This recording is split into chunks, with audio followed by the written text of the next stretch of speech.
Starting off our list in our number 10 spot for our top 10 best survivor perks in DBD right now, we have the perk Iron Will. Iron Will is a perk that was easily top 5 a few years back, but did receive a huge nerf back in 2022. Iron Will would originally reduce your grunts of pain by 100%, making you completely silent whilst injured. However, with the nerf in 2022, not only did they nerf it to reduce the grunts of pain by only 75% instead, making it so you were no longer completely silent whilst injured, but they also added an additional part of the perk that would have Iron Will become deactivated anytime you were exhausted. Needless to say, this completely killed Iron Will, resulting in a vast majority of the survivor mains removing it from their build entirely. Iron Will did recently receive a buff that somewhat brought it back to its former glory. Iron Will now once again suppresses your grunts of pain by 100%, meaning that Iron Will now makes you completely silent whilst injured once again. However, it does still deactivate whilst you're exhausted, meaning that it does somewhat conflict with many exhaustion perks. Despite this, however, Iron Will does just about make it into our top 10 best survivor perks in DBD right now, due to the fact it is back to reducing your grunts of pain by 100% once again. Whilst many players will still avoid using Iron Will, if you're a survivor that has a stealthy playstyle or someone that isn't a big fan of exhaustion perks, Iron Will would definitely be worth using. And whilst it's not quite as strong as it was before the nerf back in 2022, it's definitely much better than it has been in the past 2 years thanks to the recent buff. Next up, we have the Lara Croft teachable perk, Finesse. Finesse is still a relatively new perk that got added to the game earlier on this year. It only activates whilst you're healthy and increases your vaulting speed by 20% before going on cooldown for 30 seconds. Finesse can be a great addition to any kind of looping build, as a 20% increase to vaulting windows is definitely a massive difference. It even has a brand new vaulting animation which is exclusive to this perk. The main downsides with Finesse are the fact that it can't be used whilst you're injured, and also the fact that it does go on cooldown for 30 seconds after using it, meaning that it can be difficult to pull off multiple times per chase. Finesse is the perfect perk for those that enjoy taking killers on long chases, whilst also being the type of survivor that always heals up and tries their best to stay healthy for as long as possible. Whilst Finesse may not be able to win games on its own like some other survivor perks on our list, it's definitely a great addition to any survivor build and a perk that is definitely deserving of a place on our list.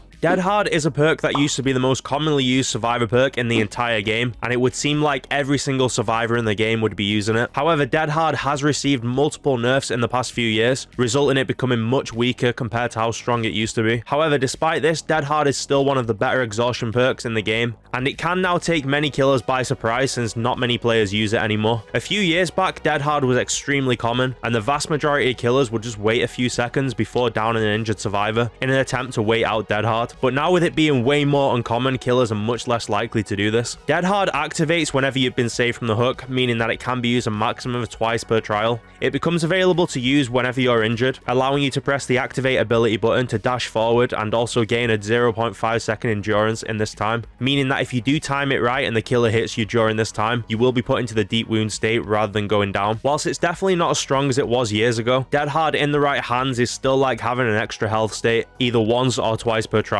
And for this reason, it's still one of the best exhaustion perks in DBD right now, and also a perk that I just couldn't leave off this list for the top 10 survivor perks in DBD right now. Next up for our number 7 spot, we have the Meg Thomas teachable perk, Adrenaline. Adrenaline activates at the end of the game, either when all the generators have been completed, or whenever the killer closes the hatch if all of your teammates have already been killed off. When activated, Adrenaline heals you up 1 health state and gives you a 3-second speed boost. Adrenaline is also a perk that recently received a nerf. Before the nerf, Adrenaline would give you a 5-second speed boost rather than just a 3-second speed boost, and would also activate whenever you're safe from the hook if you were on the hook when the last generator got completed. Not only did they nerf the ability to use it from the hook and the duration of the speed boost, but Adrenaline also had an additional effect that has been removed. Before the nerf, Adrenaline would also wake you up if you were asleep against Freddy, something that definitely isn't a significant nerf since it's only something that works against one specific killer, but still definitely something that's worth mentioning. Adrenaline would definitely be higher up on our list if not for the nerf. However, it's still definitely a strong survivor perk and one that is deserving of a spot at number 7 on our list. Next up, we have a perk that is brand new to the game called Shoulder the Burden. Shoulder the Burden can be activated whenever saving a teammate from the hook, and it allows you to press the activate ability button to unhook them whilst also transferring one of your available hook states over to your teammate. The only downsides to Shoulder the Burden are the fact that it can only be used once per trial, and also the fact that you will scream and become exposed for 40 seconds upon activating it. Since Shoulder the Burden is still a brand new survivor perk, many players haven't yet used it to its full potential and realize just how strong it can be, but I can definitely see Shoulder the Burden becoming way more common in the next month or so, especially in 4-man survival with friends. Shoulder the Burden can be a risky perk to use, but also one that can save a teammate who's on death hook, which works out perfectly if used by a teammate that hasn't yet been on the hook. Coming in at our number 5th spot, we have the perk Unbreakable. Unbreakable is a perk that hasn't been changed for many years, and it allows you to pick yourself up from the dying state once per trial. Not only that, but also the rate in which you recover from the dying state is increased. Unbreakable is one of those perks that killers always have to be mindful about whenever choosing to leave the survivor slugged on the ground, as any survivor with Unbreakable can easily counter their strategy, since Unbreakable has potential to save and win games on its own. The only reason that Unbreakable isn't higher up on the list is due to the fact how inconsistent it can be. You could go 10 games in a row without getting slugged, but the fact that it offers so much protection against slugging killers make it a perk that is impossible to not include in our top 10 survivor perks list. Next up, we have the Laurie Strode teachable perk Decisive Strike, which can be used once per trial and activates for 60 seconds whenever you've been saved from the hook. If you're grabbed or picked up by the killer at any point during these 60 seconds, you can hit a great skill check to break free from the killer's grasp, whilst also leaving them stunned for 4 seconds. However, Decisive Strike does deactivate if you start a conspicuous action, such as repairing a generator or healing a teammate. Decisive Strike is yet another perk that has received many nerfs over the years, but also a perk that remains to be one of the best survivor perks to this very day, despite how many nerfs it has received. Much like Unbreakable, Decisive Strike is another perk that has potential to win games on its own due to how much extra time it can buy for you and your teammates. Something that many survivors do when using Decisive Strike is jump into a locker anytime they're being tunneled down by the killer. Since Decisive Strike only activates when you've been grabbed or picked up by the killer, many tunneling killers opt for slugging survivors until over 60 seconds have passed since they've been saved from the hook as a way to counter Decisive Strike. So a survivor jumping into a locker is a perfect way to counter the killer's counter, leaving them with the choice to either grab the survivor out of the locker and eat the 4-second stun, or wait outside the locker for the Decisive Strike timer to pass. Either way, this wastes a ton of the killer's time, and Decisive Strike is definitely a very strong survivor perk, and one that is also the perfect way to prevent tunneling killers, much like the next perk on our list. Much like Decisive Strike, Off the Record is a perk that is a great way to stop tunneling killers. Off the Record activates for 80 seconds after you've been saved from the hook, whilst also deactivating if you do start a conspicuous action. Off the Record gives you endurance for the whole 80 seconds, allowing you to take an additional hit during this time to prevent going down into the dying state. Not only does Off the Record have a longer activation period than Decisive Strike, but there's also 2 more reasons that I have for Off the Record being slightly higher up on the list. The first of which being the fact that Off the Record is more versatile and has much less counterplay. As mentioned earlier, Decisive Strike can be countered by slugging killers, which can then also be countered with the survivor forcing Decisive Strike with a locker. However, there will be times where you're unable to make it to a locker, resulting in the killer countering Decisive Strike by slugging. Off the Record doesn't have this issue since it essentially gives you an extra health state. The other reason why I have Off the Record slightly higher up than Decisive Strike is the fact that Off the Record can be used up to 2 times per trial rather than just once, which means it can protect you from being tunneled after being saved from each hook state, whereas Decisive Strike can only protect you from being tunneled once. Overall, Off the Record is easily one of the strongest survivor perks in DBD right now, whilst also being another perfect option to combat tunneling. Moving on to our second best survivor perk in the entire game right now, we have the exhaustion perk Sprint Burst. Sprint Burst activates simply by running, giving you a 3-second speed boost, then leaving you exhausted for 40 seconds. Sprint Burst is pretty much the perfect exhaustion perk, as it has almost no ways to be countered by the killer, and also has no activation requirement, for example falling down from distance with balanced landing or vaulting a window with live.